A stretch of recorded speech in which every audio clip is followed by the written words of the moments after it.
Shalom, shalom, peuple de Dieu. Que le Seigneur nous bénisse. Le thème que je veux voir avec vous, veiller et prier. Matthieu 26, le verset 41. Veillez et priez afin de ne pas entrer en tentation. Lorsque nous entendons cela, nous lisons cela, nous nous rendons compte d'une chose. La prière, les veillées et les prières intenses, la prière en général est un bouclier pour éviter de tomber dans la tentation. Si nous ne prions pas, nous n'avons pas de parure, nous n'avons pas de protection, de bouclier. Le diable fait ce qu'il veut. Quand nous prions de façon intense, nous formons un rempart, un bouclier que le diable ne peut pas transpercer. L'ennemi sait quel est notre potentiel avec la force de Dieu en nous. Il le sait. Lorsque la force de Dieu est en nous, elle nous pousse à prier. Elle nous pousse à marcher dans la gloire. Elle nous pousse à renverser les œuvres du diable. La force de Dieu en nous est une puissance dont le diable jalouse, dont le diable fait en sorte de paralyser cette force et cette puissance-là. Il nous appartient, enfants de Dieu, de faire en sorte d'empêcher le diable d'atteindre ses objectifs dans notre vie. Parce que lorsque l'Éternel est en nous, écoutez ce que le démon dit de Paul. Je sais qui est Paul. Parce que l'Esprit de Dieu réside en lui. La force de Dieu réside en lui. Ce jour, Paul a mené plusieurs personnes à la conversion. Même les esprits impurs, ceux qui étaient possédés d'esprits impurs, les sorciers, sont venus déposer aux pieds de Paul les livres de la magie et se sont rendus à la conversion. Le diable sait que lorsque nous prions, nous sommes en communion intense avec Dieu. Il nous appartient de faire en sorte que le diable ne puisse pas nous empêcher. Nous devons faire en sorte, nous, que le diable soit empêché d'atteindre son but. La prière établit un rempart de protection autour de nous. Nous vivons surtout à éviter de ne pas prier. Vivons surtout à éviter cela. Nous devons avoir toujours des temps de prière, des temps d'adoration. Parce que la prière va établir non seulement une communion avec Dieu, mais va établir un rempart. Il y a des gens qui, l'an dernier, ne s'imaginaient pas commettre de telles ou de telles fautes, de tels péchés, et qui ont pourtant péché lamentablement. Des gens qui avaient pris de bonnes résolutions. Des gens qui se sont dit, nous allons marcher droit devant le Seigneur. Nous allons faire en sorte de ne pas tomber dans la tentation.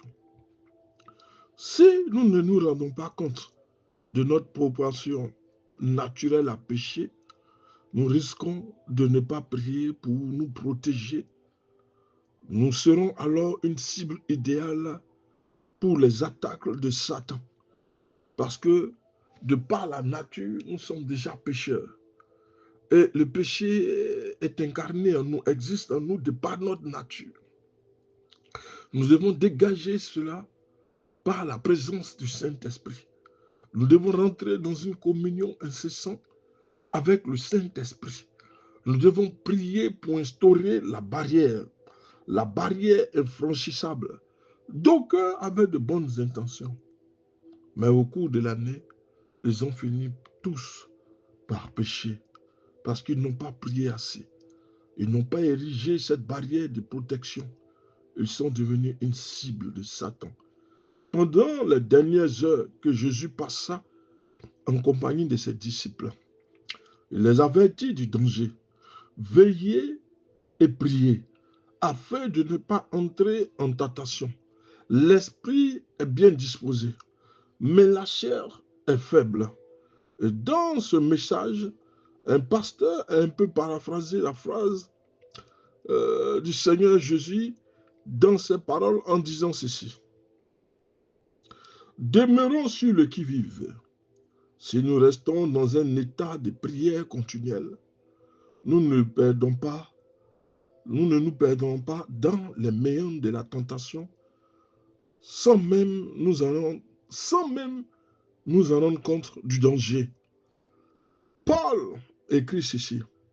Prenez toutes les armures de Dieu afin de pouvoir résister dans les mauvais jours et tenir ferme.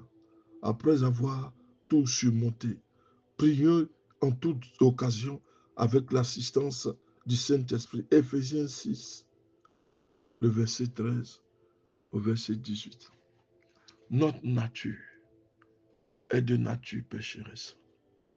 Elle est constituée de chair, à l'intérieur de laquelle le diable se blottit. Lorsque nous ne prions pas, nous faisons de notre corps une cible potentielle pour Satan. Satan, ne voyant pas le Messie en nous, va commencer à dévaster notre vie. C'est pourquoi il est nécessaire, impérieux, de demeurer dans la prière. Le Seigneur lui-même le donne en avertissement à ses disciples-là. Nous devons prier, nous devons veiller. Le diable rôde.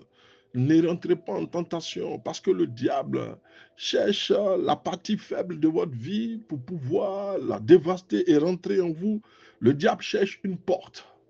Mais quand vous êtes dans la prière intense, la prière de persévérance, dans la patience, dans la prière, le diable ne trouve une porte par laquelle il doit avoir accès à votre vie. Nous sommes remplis de chair. Paul lui-même dit, après des années de conversion, deux esprits combattent en moi. Frère, nous ne sommes pas à l'abri. Sortons de ces histoires d'orgueil.